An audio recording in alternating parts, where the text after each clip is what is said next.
Bonjour à tous. Annie Genevard, ministre de l'Agriculture, est attendue à 10h en préfecture de Lons-le-Saunier pour une réunion de crise. Cette réunion portera sur la gestion de l'épidémie de dermatose nodulaire, la mise en œuvre de la vaccination et le renforcement des mesures de biosécurité, alors que 3 foyers ont été découverts dans le village d'Écleux cette semaine dans le Jura. La CGT appelle à la mobilisation aujourd'hui à Besançon. L'Agirc-Arco doit décider de la revalorisation des retraites complémentaires. Le syndicat dénonce une politique patronale qu'il juge défavorable au pouvoir d'achat des retraités. À Besançon, un rassemblement doit se tenir à 11h devant le MEDEF.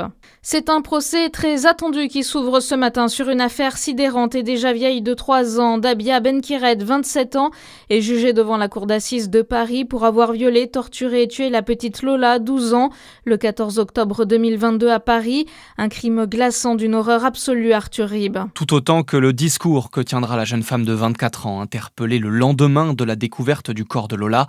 Ça ne me fait ni chaud ni froid, déclare-t-elle lors de son audition, alors qu'un officier lui présente 5 photos insoutenables de la jeune fille, dénudée, pieds et poings enroulés dans du ruban adhésif au fond d'une malle.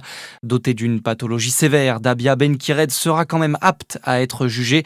Plusieurs expertises menées en amont du procès ont déclaré la principale suspecte comme pénalement responsable. La jeune femme originaire d'Algérie risque la prison à perpétuité dans un procès qui ne se déroulera pas à huis clos sur demande de la mère de la victime. Les proches de Lola seront fixés sur le sort de la meurtrière présumée de la jeune fille vendredi prochain, le 24 octobre. Le procès doit durer 6 jours. Tesser tente de sauver son activité en France. La marque de sirop a annoncé hier la fermeture de son site de production de Crolles en Isère d'ici fin avril 2026. L'objectif, redresser une situation financière jugée extrêmement difficile. 167 emplois pourraient être supprimés. Les EHPAD en Saône-et-Loire mobilisés hier pour demander plus de moyens dans l'accompagnement des personnes âgées. Un mouvement dans le cadre de l'action nationale Les Vieux méritent mieux.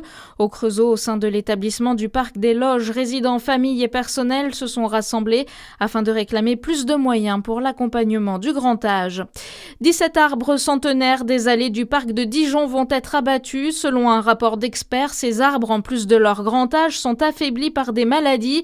Et les abattages programmés pour début novembre concerneront uniquement les arbres dont la stabilité ne peut plus être garantie. Les arbres retirés seront remplacés par de nouvelles essences à haute tige afin de conserver le caractère historique du site. Et puis un point sur la circulation. Aujourd'hui, il y aura du monde sur les routes. C'est le début des vacances de la Toussaint ce soir. Et c'est orange dans le sens des départs en Île-de-France et sur toute la région Grand Est. La circulation s'annonce plus difficile dans l'après-midi. À suivre votre météo sur Fréquence Plus.